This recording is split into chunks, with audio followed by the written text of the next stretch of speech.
So, Margaret, we're live. And welcome everyone from the networking session or from meeting all our partners in the expo session. So as you can see, we are ready to go. I have already Margaret Buj with me. Margaret, hi, how are you doing? I'm great. Thanks so much for having me. I'm excited about today. Oh, you have no idea. We are so excited to have you. I mean, looking at your records, you're a recruiter and an interview coach of more than 15 years of experience. You train and push people to get promoted, to get the jobs they want, to get paid more. I mean, this is the content we are all craving for. Okay, no pressure then. I won't disappoint. Yeah, so actually you are our first how-to talk, and I'm extremely excited to learn from you. I mean, you are sort of a celebrity in this field. You yeah, I mean, look at your records. You're recognized as one of the top career influencers. You're an award-winning blogger. You've spoken at so many career events and conferences. This is very special to have you here. So thank you for taking the time to be here with us today. Thank you so much. So your topic is how to get more interviews in a competitive job market, and I think this is what we are in the IT, the digital space is. Absolutely. It's quite a hot topic. So yeah, I would say the stage is yours. We are all curious to learn from you. And as I mentioned, I come back in 5 minutes before the time is over, and then we have like a little bit of catch-up time to answer the question. So for everyone who's watching, please feel free to write all the questions you have in the chat field of the main stage area, not general, the main stage area, and then we can have a Q&A after that. I see you in a second. Thank you so much for introduction, and welcome everyone to how to get more interviews in a competitive job market session. We all know the job market is competitive at the best of times, but especially during the pandemic, it's a lot more competitive. I've seen some jobs that had 900 applications, and I've read that there's been over 400 increase in applications, number of applications. So how do you make yourself stand out? So this is what we're going to cover in today's presentation. So very briefly about me, I actually have 15 years of recruitment experience and 14 years coaching experience. In terms of recruitment, I have recruited very extensively in the digital and IT space. For many years, I've recruited companies such as Microsoft, VMware, Expedia, Yieldify, Box, King, Avanade, that's an IT consulting company. And I've recruited for a number of different functions, commercial and technical positions. So a lot of IT positions, but a lot of digital positions, whether it's marketing and digital marketing and product and UX, etc. I've recruited for a number of positions, and when I share some examples later, I will be sharing examples from these specific industries. So what we'll cover today, we'll look at the most effective ways to tackle your job search. I will give you some tips on how to improve your online networking skills so that you get to hear about unadvertised opportunities. I will share some tips on what recruiters are looking for on a CV and also how not to network with recruiters. I will share some examples on how to quantify your achievements on your CV because most people don't do it well. And just finally, what to include on a cover letter if you are asked to provide one. So without further ado, let's start talking about job search methods. So most people I work with, they mostly use job boards as a method of looking for a job. Now, you can absolutely get a job from applying online. I got I got interviews, but at the same time, if you are just relying on job boards, you could be looking for a very long time, especially with the number of applications that are currently open. So in terms of networking, research suggests that 50 to even 70% of jobs are found via networking, and that both staffing firms and advertising account for about 20% of each. Especially for executives, networking is the #1 method in which professionals are hired. But even if you're not an executive, always think of who's your primary network. Who are the people that you have worked with, who can vouch for you. The more people you've worked with who can recommend you, the better. So really make sure, especially if you're looking for work, make sure that you utilize your network. Make sure that people you have worked with, whether it's your previous colleagues or managers or clients, know exactly that you are looking for, and just really keep nurturing those relationships, because you just never know when you're going to hear about the opportunity. And the best approach to network, we will talk about networking later on, but the best approach is to leverage common interest as opposed to just asking for a job. Most people won't be able to help you directly, but they might be able to help you indirectly.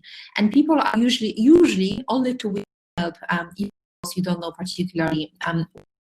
Then social media. So the way employers are hiring obviously is changing. Different employers have different preferences, but most recruiters use LinkedIn for sure. And increasingly employers are looking using social media to find candidates. So again, that's why it's fun to have a really strong LinkedIn presence. While we will not be talking about LinkedIn today, I have a recording of a webinar on how to optimize your LinkedIn profile to attract recruiters. It's available on LinkedIn profile in my article. So feel free to with me on LinkedIn, and if you can't find it, send me an email. I will send it to you. Then direct applications and contacting companies directly. So obviously a lot of companies will just be posting on the website, not necessarily on LinkedIn, but really a platform applying for jobs online or on companies' websites. I would really recommend that you create a list of 10 to 20 target companies where you can connect with internal recruiters, potential hiring managers, and people who can influence you getting hired at these companies. It's just very important you do your research first, because this approach has to be tailored. Again, I'll talk about it in a bit more detail later. And of course, staffing firms, agencies, that they could be very useful. Right now, I think a lot of employers are trying to find employees directly, but at the time, I've found contracts through agencies before. I think it's great to have a few trusted agencies who operate in your industry, who are hiring for similar positions. So always a good idea to get some recommendations, and just really have as job search methods as you can, because you never know where the opportunity is going to come from. So right now, as I mentioned, it's a very, we all know it's a really competitive job market. So just some quick tips before we go into some more specifics. So firstly, lean on your network virtually. So that's the networking bit I've talked about earlier. I've always been an advocate of leaning on your network when it comes to job search, and utilizing in-person networking as much as possible. The in-person option is currently potentially not an option, but it doesn't mean that you should just abandon this approach. So take advantage of online tools, connect with your network, and seek out the right people to connect with, and propose an online meeting or informational interviews. That virtual interaction can have a significantly positive impact on the job search. And that's also, it's so important to have a list of these target companies that you follow, that you follow them on LinkedIn. Connect with some people working in organizations that you have to talk about.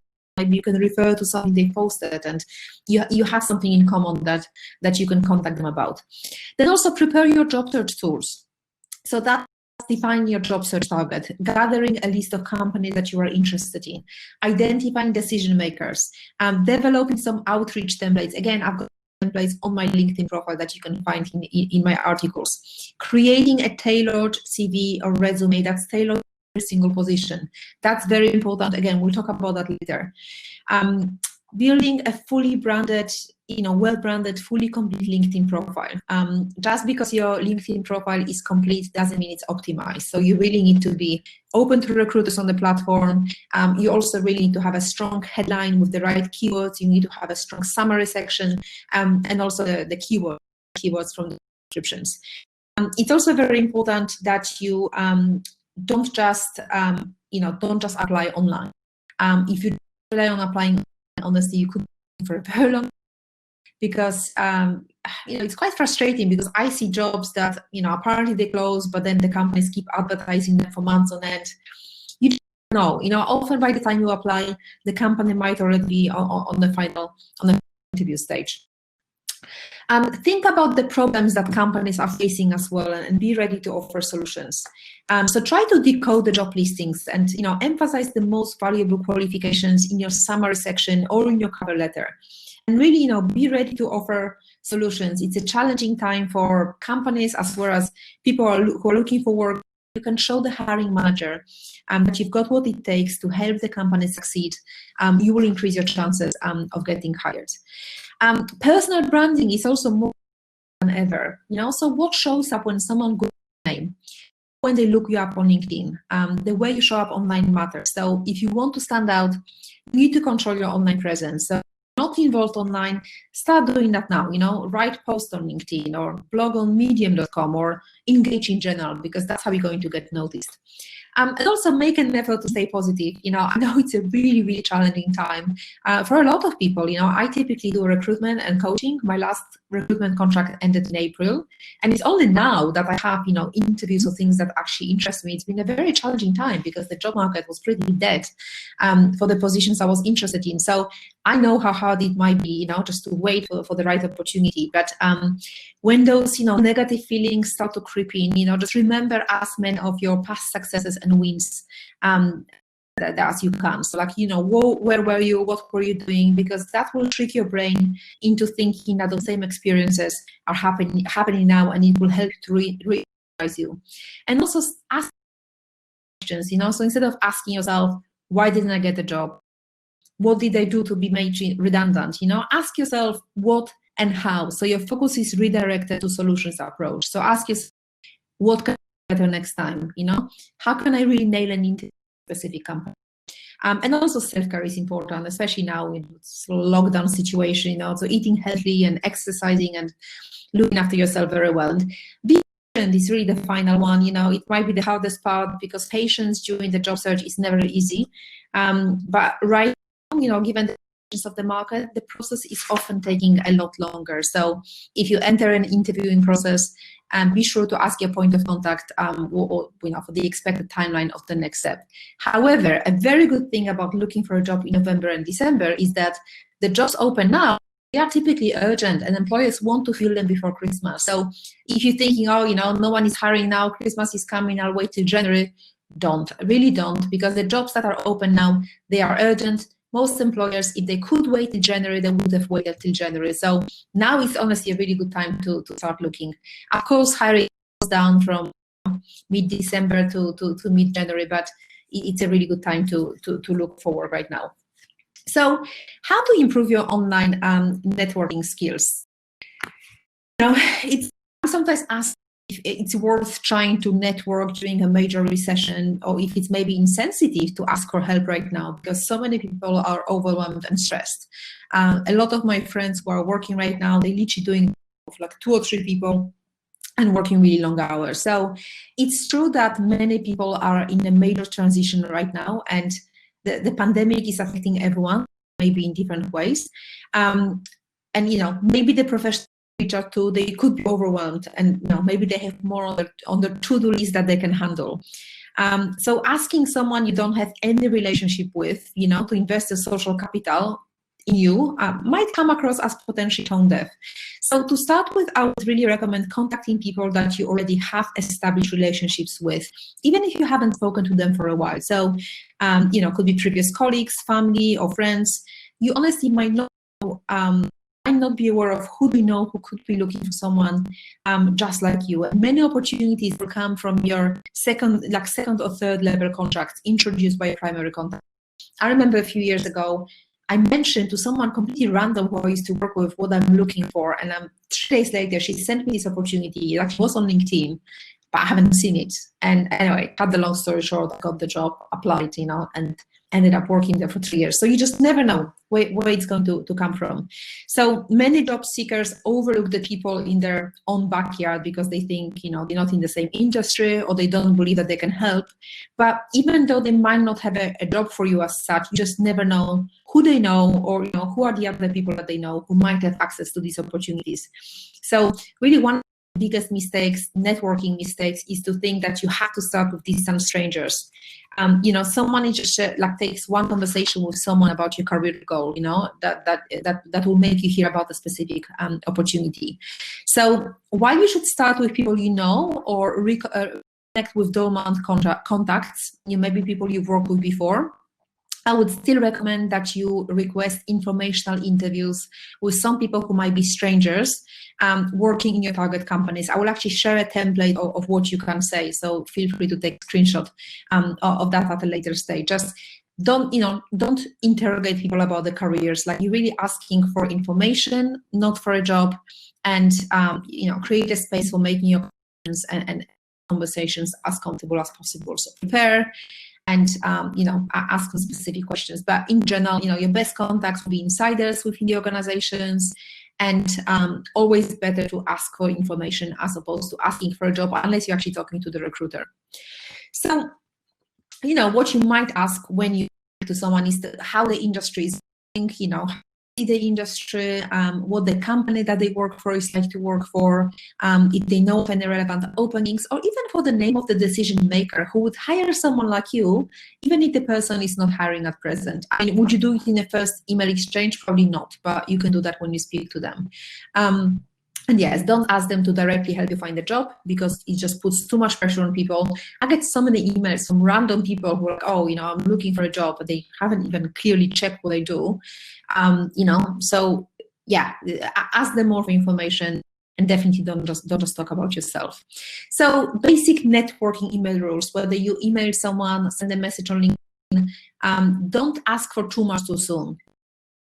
Like, oh, can you my CV and do this and do that? I'm like, I don't have time to respond to all these random strangers, especially if they haven't actually, if we've never been in contact before, so you don't ask for too much too soon. Send a message, show that you've done some research on them, be clear also in asking for the information you want. Don't ask for a job. Write short paragraphs. Someone sent me recently, this massive long email. I've never even spoken to them before. Use a clear and concise subject line, and make it easy for someone to respond or take action. So let's say you're contacting someone, you can just suggest, I'll be very grateful for just 10 minutes of your time. Or if it's easier, can I send you your questions via email? Just make it easy. Don't make them think you're gonna take half an hour of the time. You can just say, I'll be grateful for just 10 or 15 minutes of your time. So what can you include in your email or a LinkedIn message? So I will share an example in a moment, but in general, you want to be personable, friendly, ask them how they're doing. If you know them, or maybe you don't know them well, but you've met them, or you have a connection in common, mention that. So remind them how you know each other, or if you have a connection in common, I would mention it as well. State what you're asking for. So maybe it's advice, maybe it's recommendation. Remind them of your course, thank them in advance for the corporation. So here's just an example, and I'm not going to read through the whole email, but feel free to take a screenshot of that if you're interested. But just in general, the structure of the email, friendly, is like, hope you're doing well and staying safe. Mention why you're reaching out. So maybe you've been made redundant, maybe you just lost your job, maybe you're just looking for a new opportunity. Then mention what is it that you're looking for, and basically why are you contacting them? What's the reason you are for this informational meeting? And ask them if they'll be free to speak to you for just 10 minutes, on the phone or video, or even just respond by email. And then just insights and advice would be valuable, and again, in a genuine way. So that's just an example of something that you can do that can really expand the chances of getting hired. If you have a list of 50 companies, if you contact 2-3 people in every organization, will everyone respond? No, of course not, no matter how good your email is. But you should be able to expand your network and also expand chances of hearing about more opportunities. So very quickly, since we're on the topic of networking, how not work with a recruiter. Now, I'm not saying recruiters are perfect. I know there are a lot of really poor ones who don't give you feedback, etc. But just in general, let's say you work with a good recruiter, let's say an internal recruiter, which is what I've done, or an agency recruiter. So basically, what I often receive someone who hasn't actually read my profile and, you know, they're looking for a job, but I've never recruited for jobs like that. And it's very obvious from my profile that I don't have that industry experience. So I will always help someone who's done some research. You know, they know what company I actually work for. They know what I do, even if they don't know in detail. They know I recruit in the technology sector. I get all these random people looking for job in investment banking, you know, oil and gas sector. So read the profile. You know, don't send this generic message. Some people seem to be sending these messages, you know, with 30 other people on BCC. That's really the easiest way for your email to get deleted. So personalize your message, which is what I was saying earlier. If we've met before, remind me how we've met. Don't make recruiters do the work for you. You know, like, don't ask them, oh, do you have any jobs available? Well, check first online if they have any jobs available, and be very clear what you offer and exactly what opportunity you're looking for. And also, don't always ask for help, you know, so offer to help as well. So maybe you can refer someone from my position. If you don't know how to help, you can just say a generic, you know, please let me know if I can help in any way. So when you send email suggesting that you've done some research, you know, you read my profile, I'll be very happy to help you if I can. I might not be able to do that immediately, but I will be happy to, you know, recommend you to someone else. When I worked for 4 years, I stayed in contact with loads of candidates who had great profiles. They were just not suitable for current vacancies, but we hired a lot of them later on. So following up is important as well. I don't mean chasing the recruiter weekly in the current, unless you're actually interviewing with them. But, you know, staying at the front of the mind will ensure that the recruiter is more likely to think of you when a suitable role becomes available. So let's move on to the next section, what recruiters are looking for on your CV. The first thing employers are thinking when they evaluate your CV, your resume, is, does this person have the experience necessary to come in, learn this role successfully, and start contributing to our efforts quickly? So the best way to see that is obviously look at what you publish for other employers. So I would really recommend that you spend more time on this section than any other part of summary session, and that you have some, like, if there's something on the job description that you've done, you know, make sure it's on your resume, and make sure that you have some quantifiable achievements, which we will talk about later. So that's obviously a very important section, you know, that you make it clear that you have relevant experience. Then the company recognition. So it's not that some companies are better than others, although some most certainly are. It's mostly like how quickly I can assign a frame of reference. So, you know, that's also known as credibility. So, oh, you've worked on Amazon, you know, you've probably accustomed to working on projects at scale. Maybe you're at a well-known crash and burn startup, then you probably worn many hats and have been running at a sprinter's pace. So there are some pretty blatant associations that recruiters can make based on their experience of working in a specific industry. They notice some patterns. Now, obviously, there are just assumptions. Obviously, we could be wrong, but assigning a frame of reference is more difficult if the candidate has only worked for some obscure companies I've never heard of. So if you maybe work for a company that's not that well known, have maybe like a line or two line companies to size, etc. Then the overall experience, you know, your story, your career progression. So is there progression? A lot of recruiters and hiring managers will be looking for that. Like, does this person have increasing levels of responsibility? Do the titles make sense? I mean, you know, a VP of marketing in a 10 people company is not the same as a VP of marketing in a 5,000 people company. So I'm also looking at the job titles, responsibilities you've held, you know, dates of employment, how long you've been with each employer, and also try to progression when you can, within companies and when changing between companies. So even if you received a slight upgrade, like from associate to associate, make sure that you highlight that on your CV. Then the keywords are very important. So, you know, if there are any specific keywords on the job description that are mentioned on the job description, just make sure that you have the same keywords on your CV. I'm talking mostly about hard skills, and also on your LinkedIn profile. So if I'm looking for JavaScript engineer, then obviously that skill needs to be on your CV.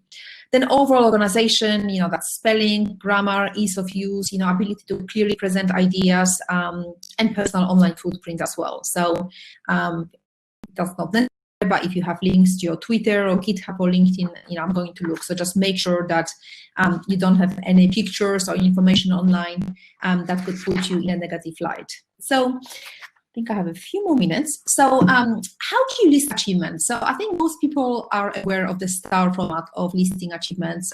STAR stands for situation, task, action, result, in case you're not aware. But in general, a bit further. So this is just a framework. And again, feel free to take a screenshot. So time frame. Over what time frame did you work on a task? If you worked on a project that took 2 years, that's obviously more complex than a project that took 2 weeks, right? So make that clear. So maybe 3 months, 6 months, whatever. Or how many times a week did you work on a task? Then the scale, how many people did you manage maybe? Maybe you manage a team of 5 software engineers. Maybe you've managed a specific budget. Or how many customers you've worked with. And then the result. Ideally, you want the tangible results. So if you've done something that saved time, saved money, streamline the procedure, then make sure you include that as well. So feel free to take a screen of this page if you wish. Just realize we have a few more minutes and I still have a few more slides. So actually we have now 5 more minutes, which I was wanting to use for questions because we had some great questions. Yes, so I'm going to just rush quickly through just a few more slides. Basically, answer the question posed as how to solve my problem, how can you improve the organization, remove any kind of responsible for or duties included, and use action verbs to tell your story with impact. Action verbs like managed, negotiated, influenced, and quantify with measurable components wherever possible. So you can show how, see, I'm not going to do that because I want to show you some other examples, but include some numbers. You can show how many, you show how much, maybe how you've increased cost or reduced cost. Show how often. So even if you're an admin assistant, which sounds better, answer on the front desk or manage switchboard with 10 incoming lines. So just some examples here. Again, I'm not going to read through that, but these are just some examples of how you can quantify your experience. So, project manager, completed 6 projects, generating how much in revenue, or single point of over 15 clients. Or as a software engineer, maybe increase efficiency 30%. So, that's just examples. Some more examples here. Digital marketing manager, revamped copy. How much did you increase conversions? How much did you improve user engagement by? So just in general, numbers easily impress people. So see how you can quantify your experience. Or SEO specialist or data analyst. So you can see numbers here, right? Publish 10 plus articles, build 40 links, grew monthly traffic from 0 to 200,000. Maybe people can take screenshots. I like this idea. Screenshots. And I can share the PDF with the slides if you want. Yeah. Later, so I know, feel free to take screenshots of that. But I'm hoping that it's giving you some ideas, and that's basically an example. You already got some compliments in the chat that this is such a valuable content, that this is a lot. Oh no, I'm really glad you I'm really glad you, whoever is finding that useful. So this is actually an example I had in my online course, which again, I can share a PDF with the slides if you want. Yeah, that would be awesome. So we can. Yeah, I'll share that. Great. I know I'm doing a lot of stuff, and this could be like a half-a-day workshop. I'm kind of rushing through, and I have about. So, that's just an example of a CV actually included in my online course. But just in general, this is a good CV format. You have a summary section that's keyword optimized or optimal search. This is the most important skills and achievements you have. Then the core competency section, tailor that to every specific position. And then experience, have it achievements oriented, how do you know you've done a good job? Why was your manager happy with your work? What do people come to you for? So as I mentioned, forget they're responsible for duties included. Boring doesn't make you stand out. Use the action verbs. So cover letter, it's gonna be super quick, but basically, if you ask to provide a cover letter, don't send this really generic, vague cover letter that says basically absolutely nothing. It's really a chance to show them the why behind the CV, especially if you're applying for a job that's maybe not 100% right for your specific experience. So honestly, unless you work in the public sector, they need this long personal statements, cover letter, keep it half a page, who you are, 1 sentence, 1 paragraph, highlight what you are fit based on the job description, mention at least 1 specific and tell them you're interested in a company. Honestly, that's all you need. So keep it brief and keep it simple. So just very quickly, and that's literally, I'm gonna spend just 15 seconds on that. Anyone who, I've got this online course, the link there, and feel free to take a screenshot, but I have an online course that's on sale from just 97 to 39 pounds. And anyone who gets that from this event, you will get a free 20-minute coaching session. So that's pretty much for free, because I mean, the online course is already included, and I charge a lot more than that for a 20-minute coaching session. So if you're interested, you know, you will get a lot. You will get the CV samples, you will get a resume and LinkedIn profile checklist, you will get sample networking emails, 5 other webinars, you will even get salary negotiation scripts and examples of competency-based questions and answers. So, you know, if you do get that, just send me an email at margaret@interview-coach.com. But you got the link here, and you will get the PDF with the slides as well. And feel free to connect with me. I'm mostly on LinkedIn, the other stuff, and on YouTube. And that's my email here as well. Margaret@interview-coach. So, okay, I'm done on time, a little bit maybe over time.